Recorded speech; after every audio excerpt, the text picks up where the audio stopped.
did it come about? Have you always been interested in doing interviews? Oh, wait, really quick. Yeah. I have some terms and conditions. If you want to interview me, it's under one condition, that at a later date, I'll be able to interview you on my platform. Awesome. Okay, sure. Deal? I do. Let's shake hands on it. You're welcome. Hey guys, we're out in time for summertime. Today we have special guests here on the show. He has been making moves so big. He is known for interviewing the diaspora and raising awareness about the continent. Let's give a big round of applause to Web Nation Africa, aka Captain Hayford, and Kayvon, I'm very happy to be here. when you were a child, did you want to be a journalist? Actually, that's a very good question. No, I was not. I really wanted to become a pilot at that time. Wow, why a pilot? I grew up in a very small village, and seeing airplanes fly was just very fascinating. So I really wanted to, see how, it is to be on that plane first and also see how to fly. So I developed that, feelings like I want to be a pilot, but see how that works out. I'm not a journalist and doing other things, But yeah, that's how I saw it when I was a kid, to become a pilot, not a journalist. Do you remember what you wanted to be when you was a kid? Oh man, all types of things. Play basketball, I wanted to be in the NBA. Also astronaut, firefighter, police officer. There are a million things. What I am fascinated by is an astronaut. Why? Well, I mean, everybody, I think a lot of kids just go into it like with a certain feeling of like seeing the moon landing or, seeing a lot of people talk about these types of things in NASA and everything. And they just get a certain sense of curiosity, like, oh man, like that could be me, like walking the moon and, not being in gravity and being able to float and like that kind of thing. So I think that's what it was. I remember that when I was younger, I wanted to be a dozen different things. One moment I wanted to be a scientist. Another moment I wanted to be a singer. And I agree with you. Like, kids just get that. But pilots and astronauts, I'm surprised. There are so many people in the YouTube space. So did you ever have any doubts wanting to have your own YouTube channel? No, actually, I've been working behind the scenes for a very long time, helping YouTubers.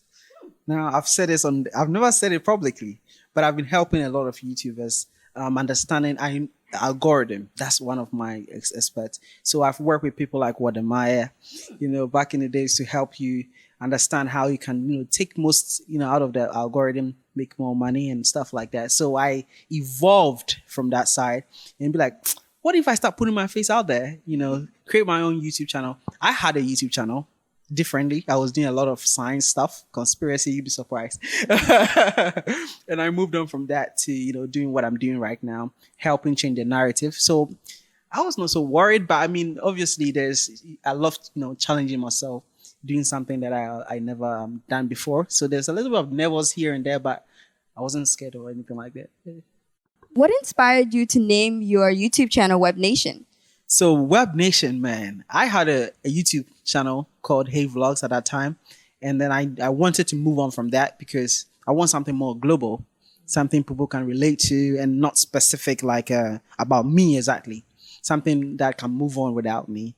So I was thinking, web. Everybody uses the web. It's global. And every nation uses it. So what is web and the nation? It sounded good. It came to me. Usually I'm like, Web Nation? I'm like, yeah, why not? And also when you want to create a website, when you find the name, it's hard to get exactly what you want. Sometimes it's taken. But I checked Web Nation and nobody took it. I'm like, okay, why not? Let me just use it. And I've been using it ever since. And yeah, it sounds good. People call me Web Nation now, even on my YouTube channel. They don't call me Hayford or Captain Hayford. It's like Web Nation. I'm like, okay, sounds good. Yeah. All right. We're like Mr. Interviewer. It's way better than Mr. Interviewer. What was the journey of you creating Web Nation? Man, at that time, I was not looking back. I was just doing it. When I created my YouTube channel or my website, we were doing blogging, just like the local news media does. You find us a little bit of story. I employed people. They were, blogging, talking about African and stuff like that. But I was just on a go. But I realized that was very hard because it was not me doing it. And sometimes someone just don't show up for work. And so it was a lot of, difficulty. So I decided to do it by myself. the video aspect. So I started by myself. It laid everybody off, unfortunately. And I'm back on a different journey on interviewing people and changing the narrative. And it's been interesting, a roller coaster, but very interesting, very promising. And I'm excited, man. I'm excited. Why is it so important to you to interview the diaspora that comes to Africa? Well, I lived in China, okay, and I realized most people there didn't know what Africa was about. So what can I do to be able to help change the narrative without having to go to every single one of them? Like, let me just make videos. Let me just show them what it is. Because I had a friend who was like, show me Africa when you go back. I'm like, sure, why not? So I ended up flying my drones, speaking with people, showing them nice places, what Africa actually has, the full picture. And that's what Web Nation came to be. And speaking with the diaspora is to be able to kind of make people out there understand what Africa is about. That everything here is just like it is in the West. We do have economy here. We do have infrastructure. We do have human beings here. We do have smart people here. And it's not about just, hungry children and stuff like that. So speaking with them, just give that perspective and collect the data of their experiences. So anyone out there can actually look at that. Oh, wow, you see that couple? I feel like I'm just like them. I can relate with them. I can follow their footsteps and also make the move just to have something out there for people to, kind of use as a roadmap, basically. I like that because a lot of people, they usually think, okay, Africa, huts, people swinging off trees, hungry children. And that's what I like about your plight, to show what Africa is really like and to show the beauty of it. Getting back to the China part, I want to ask you, how did you come across Web Nation? Oh man. Okay. So we actually met at another friend of ours, shout out Judah with Jerk Soul. Shout out to Judah. We met at a networking event that he was having, and we just kind of connected from there. He had talked about wanting somebody to edit his videos and needing some help just with the filmography side.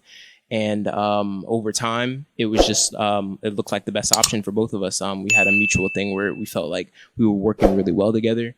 After a few times of working together, and it just kind of all came together perfectly.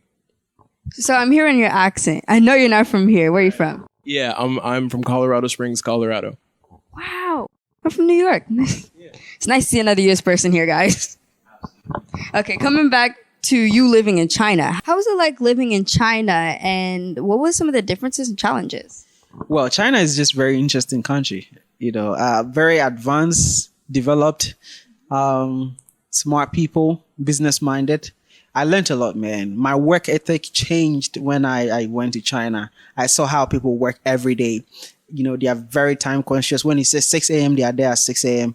So it did a lot for me. And I'm excited I went to China, really. Apart from it not being a democratic country, everything else was fine. But going to China, because I know China is very different, what were some of the challenges that you faced? The language in the beginning, I couldn't speak Chinese or Mandarin, they call it. So I had problems where I wanted to buy something like water and they would bring me oil. And it was challenges like that. But I had to learn the Mandarin. I learned a few words here and there to take myself out of trouble and, to get directions. And that didn't become any problem anymore. And sometimes people look at you. You have a moment where someone would just touch your skin or your hair and they'll ask you, is it real? And I'm like, yeah, of course it's real. Apart from that, have you ever experienced something like that? No. No, that's very weird. Like that, right? That's very weird. You have that, you have people do this to you. And then, it was interesting. But I never got pissed or angry. I had an African-American friend who came to China and that really got them very pissed. They will go crazy. But I really never got offended. It's just like, I just educate them. I tell them, why do you touch me? I really have a conversation with them to be able to see what's inside their mind. So I really didn't find it as a discomfort. But I enjoyed the whole experience. China is amazing. Everybody should visit at least once. What are 2 facts about you that nobody knows? Oh, man. 2 facts. I don't know. If someone should answer this, I don't know, man. Like, How about 1 fact? Someone would be better to answer this question. How about you? Oh man! All right. I'm in trouble now. I don't know what I'm gonna say. I don't know what I'm gonna say to this. 1 fact about me. All right, I'm gonna make it 1 because shoot. Man. there was, I was just talking to you about this. There was a time in my life for a short period of time where I wanted to be a wedding planner. For a short period of time. Yeah. Why? There's one thing. Just like the whole design aspect and being able to create somebody's dream. Like, I thought that was really cool, and just be able to have an idea of what they had in their minds and just bring it to life. Like, I kind of thought about that. But then I was just like, I don't know about that. So yeah, I just, it wasn't for me, but yeah. Interesting. Wedding planner. Yes, I never actually heard of that. But then again, I've never heard of people wanting to be plastic surgeons or therapists. Yeah. So, how would you describe yourself in 2 words? Curious, adventurous. Why? Man, do you know how many countries we have in the whole world? So I heard that you traveled to like 109 different countries. 195. So I'm the first Black woman to visit every country in the world. Wow, that's amazing. And I believe that I'm here on this planet for a reason. And then it would disappoint me so much not to experience almost everything this world has to offer. I'm very curious to travel, to see different people, different location. Like, man, do everything as much as I can. So far as my brain can comprehend it, I want to do it. So I have that spirit in me, and I think it defines me a lot. Mm-hmm. What about you? I'm going to go with spiritual, and adventurous was a good one. I should have took that one. Spiritual, and I'm gonna say kind. Yeah. Why spiritual?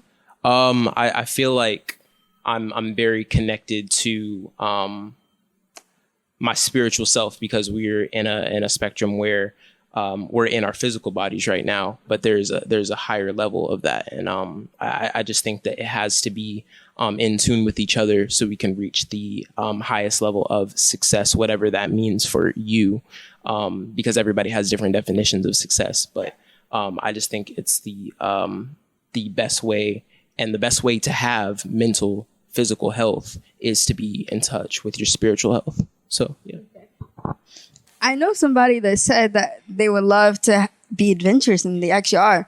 He has traveled to a lot of different countries in Africa, and he plans to have, I think, at least one house in one building in every single country. If you ask me my dream, I would love to have a shack, an apartment in every single country. Wow. I would love that. I would be in a different country every month. That's amazing. At the end of it all, what is your hope for Web Nation?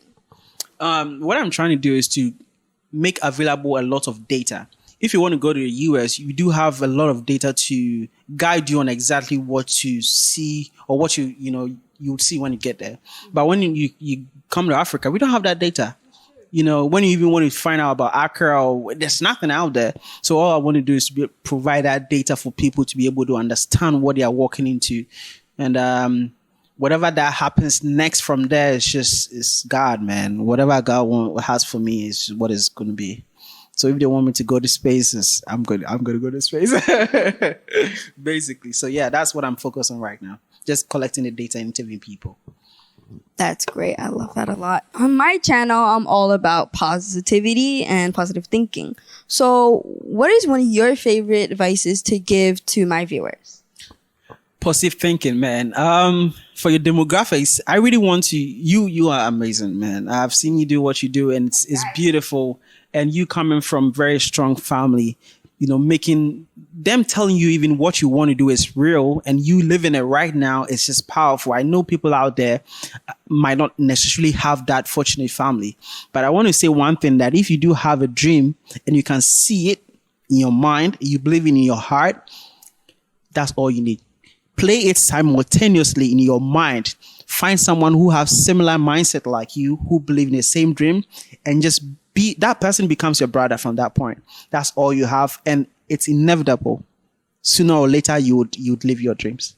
That's what I have. I love that. I really love that. You?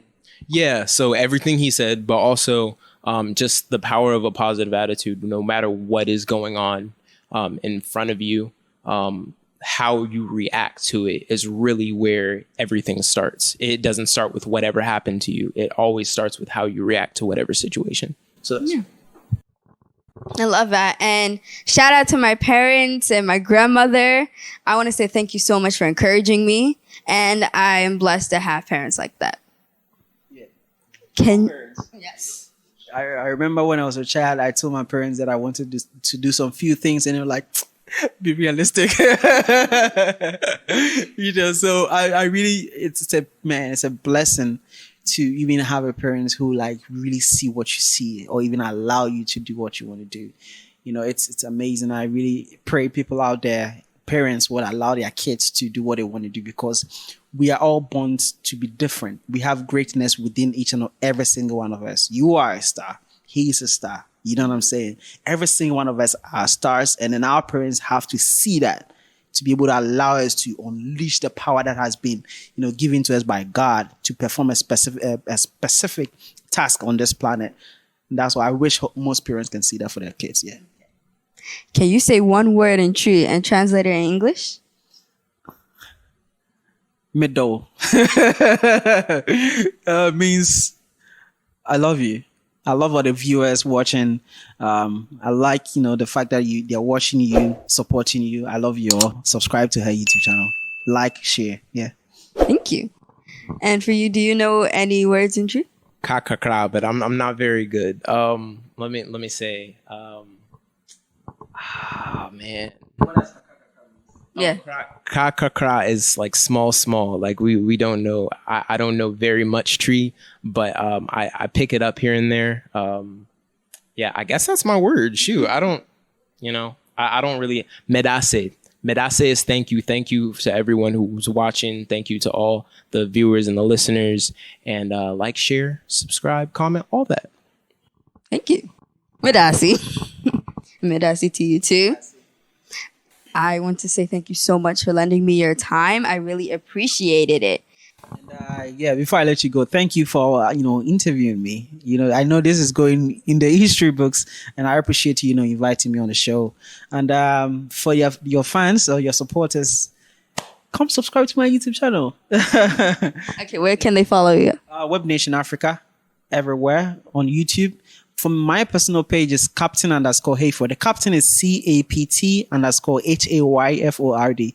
That's my personal page. Don't follow that page. Just go on YouTube, Web Nation Africa. I think that's best. All right, guys, follow, like, subscribe, like he said. Mm-hmm. And you? Also, one more thing. It was her birthday yesterday, so again, happy belated birthday. Oh, thank you. Incredible. And you got the awesome bag. This bag is amazing. So. All on all platforms, Kvon, KVON, on Instagram _KVON __ all that. So, great to be here. Thank you for the interview. Thank you. This is really amazing. I'm 11 years. Thank you. I try. 11 in the house. Okay, guys, like I always say, catch you next time on Summertime. Bye.